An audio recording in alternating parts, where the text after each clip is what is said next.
Ray, the Managing Director of Management Consultant, and I'm here today to talk about hero stories.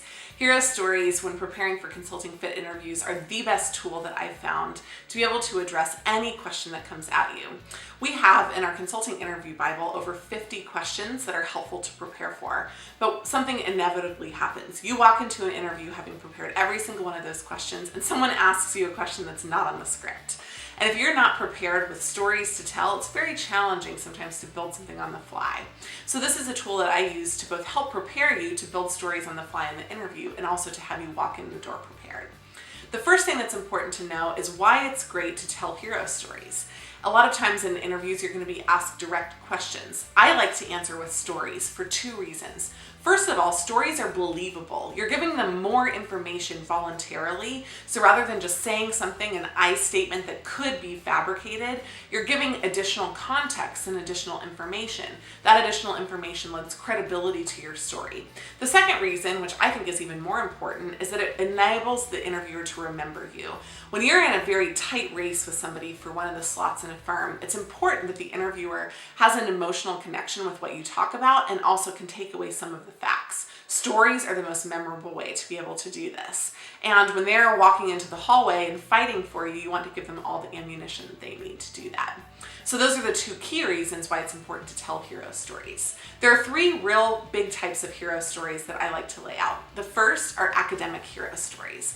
Academic hero stories are incredibly important because they show that in an academic environment, by which I mean something where you're serving either as a research assistant or you're in the classroom, that you're able to work well with other people and drive yourself to collaborate and solve problems.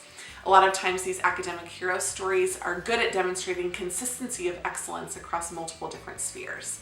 The second type of hero stories are leadership hero stories. These are in non-graded and unpaid environments, usually extracurricular activities on campus, or if you're off campus, in the community. These leadership experiences are things that will highlight some of the skills that you've got working with people and defining something when nobody is driving you to do it. So it's really important to have some leadership stories prepared. The third type are work experience hero stories. And these hero stories are by far the most important. They're the most relevant, probably the closest to what you would actually be doing in consulting. And also, the reason that they would generally hire you would be from some of the skills that you're demonstrating in these hero stories. So make sure that if you're preparing some hero stories, you have at least these three areas covered: academic, leadership, and professional experience, but also that you actually are able to go back and make sure that you cover the professional experience even more than those. In general, we recommend building 6 hero stories because that gives you enough practice building them that it makes it easy to build them on the fly. And in general, you have enough to tell 3 hero stories in one interview, 3 hero stories in another interview, and you don't have to reuse any in the same interview round. Now, it's important to understand how you actually build a hero story, and we use a pretty straightforward method. I call it the CAR method, and the CAR method is context, action, and results. I'm just going to break down what I mean by each one of those really quickly. For context, I mean the project scope. So what you were trying to solve as the project scope.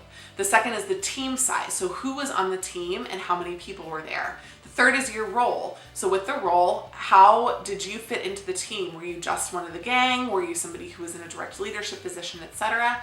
And then finally, what was the key problem that you faced? So not necessarily the overall problem or issue, but the key problem you faced that you directed and solved. The second part are actions. And inside those actions, I really want to see not what you did as a team, no we statements here, just I statements. What did you do to drive this issue to a favorable conclusion? So here specifically, it's the specific steps you took to resolve the issue. And it's important in this case to be very clear, which is another reason why it's good to prepare for hero stories. Finally, results. Consultants are all about results. You can't just say, here was a problem and here's what I did without telling what happens next. So it's important that you pick stories that have good and happy endings and that you show what you did to drive the results to a positive outcome. A couple of other important things to remember about hero stories. The first is that you want to make sure that you're focusing on your most relevant and recent experience. Hopefully there's overlap between the two of those. Hopefully the most recent experience that you have is also the most relevant. But if that isn't the case, you do want to focus on the most relevant experience first and then make sure that you're still ready to address at least 1 or 2 stories from your most recent experience, even if they're not the first ones that you pull out of the bag. The next thing that's important to remember is that you want to have 30-second to 1-minute responses. 30-second to 1-minute responses are critical because if you're telling a story, you don't want to be long-winded, you don't want to draw it out, you want to tell a really vivid picture of exactly what you did. And then finally, and perhaps most importantly, you want to tell these stories with enthusiasm. When you're talking about your experiences, about how you solved a challenging problem and came out as the hero of the day, you don't want to tell them with lackluster emphasis or as if it was the worst thing you ever did. You want to talk about them with pride and enthusiasm, with confidence. And what that conveys is that give you a problem that is similar to this one or even bigger, and you're going to take the same actions and come up with the same positive results. Hero stories are an amazing way to prepare for fit interviews, and if you've got any other questions, just visit us at our website at managementconsulted.com.